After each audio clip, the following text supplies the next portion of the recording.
రాయచోటిని జిల్లా కేంద్రంగా కొనసాగించినందుకు ముఖ్యమంత్రి నారా చంద్రబాబు నాయుడుకు అలాగే రాష్ట్ర రవాణా శాఖ మంత్రి మండిపల్లి రామప్రసాద్ రెడ్డికి స్వచ్ఛంద సేవా సంస్థల ఆధ్వర్యంలో భారీ విజయోత్సవ సభ ఏర్పాటు చేశారు. ఈ కార్యక్రమానికి ముఖ్య అతిథిగా విచ్చేసిన రాష్ట్ర రవాణా శాఖ మంత్రి మండిపల్లి రామప్రసాద్ రెడ్డికి పూలమాలలతో అడుగడుగున ఘన స్వాగతం పలికారు. అనంతరం మంత్రి మండిపల్లి రామప్రసాద్ రెడ్డితో కలిసి విద్యార్థి జేఏసీల సంఘాలు, స్వచ్ఛంద సేవా సంస్థల విద్యార్థులు, తెలుగుదేశం పార్టీ కార్యకర్తలు పెద్ద ఎత్తున చెక్పోస్టు శివాలయం వద్ద నుండి బంగ్లా సర్కిల్లోని కాలేజీ గ్రౌండ్ వరకు థ్యాంక్ యూ సీఎం సార్ అలాగే జై మండిపల్లి రామప్రసాద్ రెడ్డి అంటూ పెద్ద ఎత్తున నినాదాలు చేస్తూ ర్యాలీ కార్యక్రమం చేపట్టారు. ఈ సందర్భంగా మంత్రి మాట్లాడారు. రాయచోటి ప్రజల ఆకాంక్షల మేరకు వాటిని గౌరవిస్తూ రాయచోటిని జిల్లా కేంద్రంగానే కొనసాగించినందుకు రాయచోటి నియోజకవర్గ ప్రజల తరపున సీఎం చంద్రబాబుకు అలాగే యువ నాయకులు మంత్రి లోకేష్ కు కృతజ్ఞతలు తెలియజేశారు.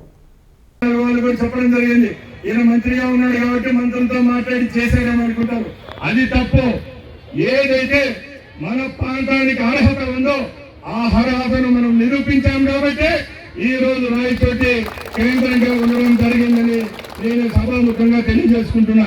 అలాగే చెప్తున్నాం, మన రాయచోట్లో ఎక్కడ లేని విధంగా నేషనల్ హైవే కనెక్టివిటీ ఉంది. ఈ ప్రభుత్వం అయిన తర్వాతే ఏదైతే కడప నుంచి రాయచోటికి 45 కిలోమీటర్లు ఉందో ఆ 45 కిలోమీటర్లు గోల్ చెరువు దగ్గర సుమారుగా 1890 కోట్ల రూపాయలతో డబుల్ లైన్ టన్నల్ కూడా శాంక్షన్ చేయించడం జరిగింది. ఆ టన్నల్ యొక్క ఫారెస్ట్ క్లియరెన్స్ వచ్చిన తర్వాత అది కూడా 4 లైన్లు ఏదైతే సౌకర్యం కల్పించాలో అది కూడా ఏర్పాటు చేసేదానికి సిద్ధంగా ఉన్నది. అలాగే కడప రాయచోటి మదనపల్లి, రాయచోటి పీలేరు ఈ 4 రోడ్లు కూడా ఈ 3 సంవత్సరాల్లోనే 4 లైన్లు చేసుకునే విధంగా ఈ రోజు ఎన్హెచ్ అధికారుల దగ్గర సంప్రదించడం జరిగింది. ఇవి కూడా 3 సంవత్సరాల్లో పూర్తి చేసుకుంటాం. ఇలాగ చెప్పుకుంటూ పోతే రాయచోటికి అర్హతలు ఉన్నాయి. రాయచోటి పట్టణానికి అభివృద్ధి చేసుకునేదానికి ఒక అవకాశం ఉంది. కాబట్టి ఈ రోజు మనకి ఈ అవకాశాన్ని పైనున్న పెద్దలైతేనే దేవుడి సహకారంతో ఇక్కడ నిలుపుకునేదానికి ఒక అవకాశం వచ్చిందని మీ అందరి ముందర తెలియజేసుకుంటున్నా.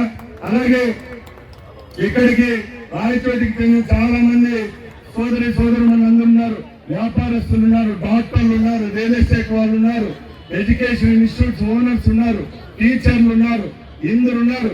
నేను ఒకటే చెప్తున్నా, మన ప్రాంతాన్ని మనం అభివృద్ధి చేసుకోవాలా.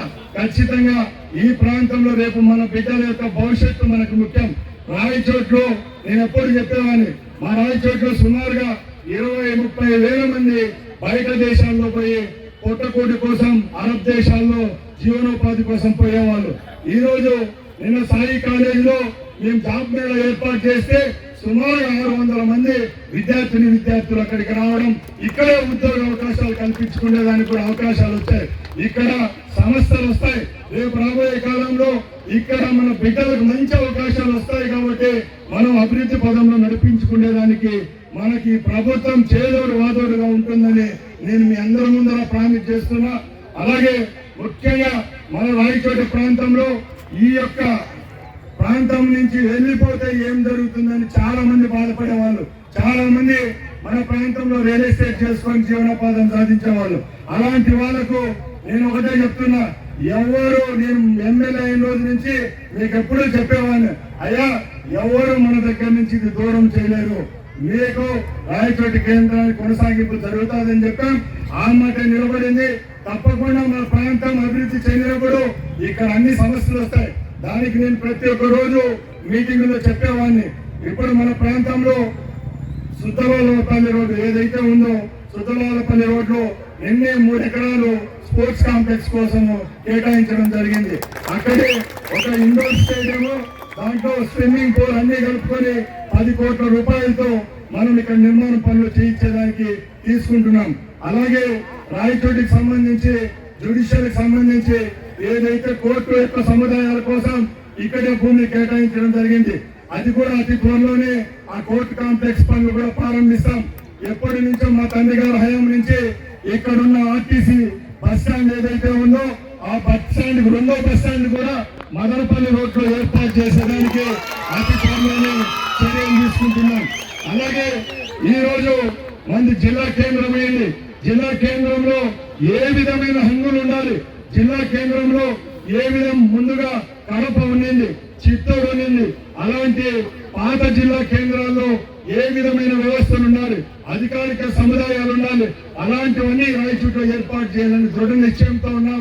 అతి త్వరలోనే కలెక్టరేట్ కాంప్లెక్స్ గవర్నమెంట్ కి సంబంధించి 13 ఎకరాల్లో సుమారుగా 400 కోట్ల రూపాయలతో ఎస్పీ బంగ్లా, కలెక్టర్ బంగ్లా, కలెక్టరేట్, అలాగే గవర్నమెంట్ కి సంబంధించిన అన్ని సముదాయాలు ఏర్పాటు చేసేదానికి కూడా చర్యలు తీసుకుంటున్నాం.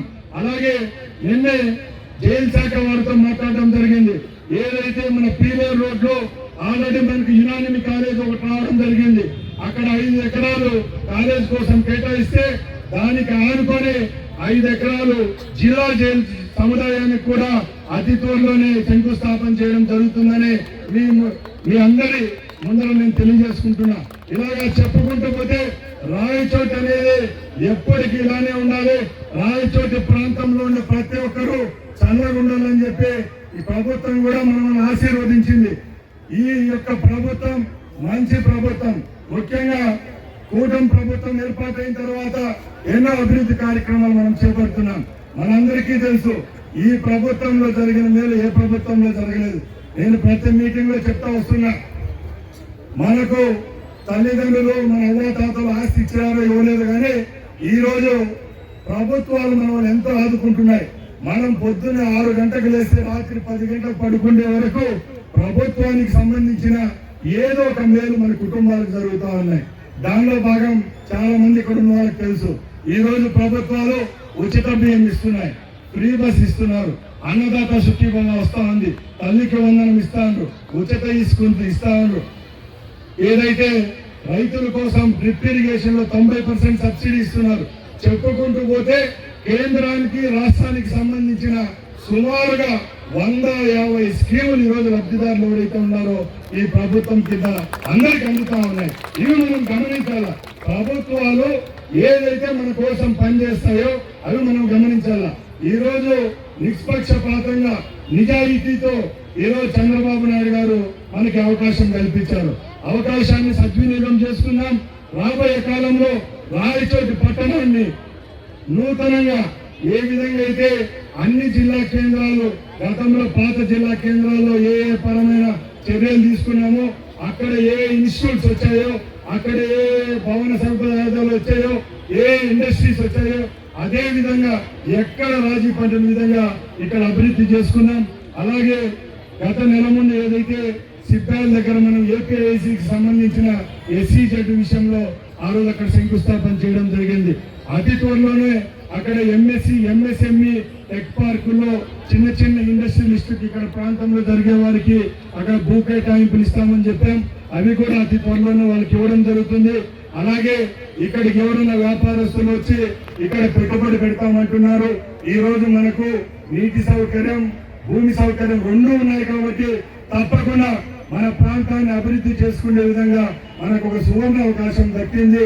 ఈ అవకాశాన్ని మీ ద్వారా నా భుజాన్ని పైన వేసుకొని రేపు వచ్చే కాలంలో రాయచోటి ఇంకా ముందుకు తీసుకొని పోతానని మీ అందరి ముందు తెలియజేసుకుంటూ ఈ అవకాశాన్ని నాకు కల్పించిన వేదిక పైన జేఏసీ పెద్దలందరికీ మరొకసారి ధన్యవాదాలు తెలియజేసుకుంటూ సెలవు తీసుకుంటున్నా. జై హింద్, జై తెలుగుదేశం, జై Chandrababu. Thank you so much sir.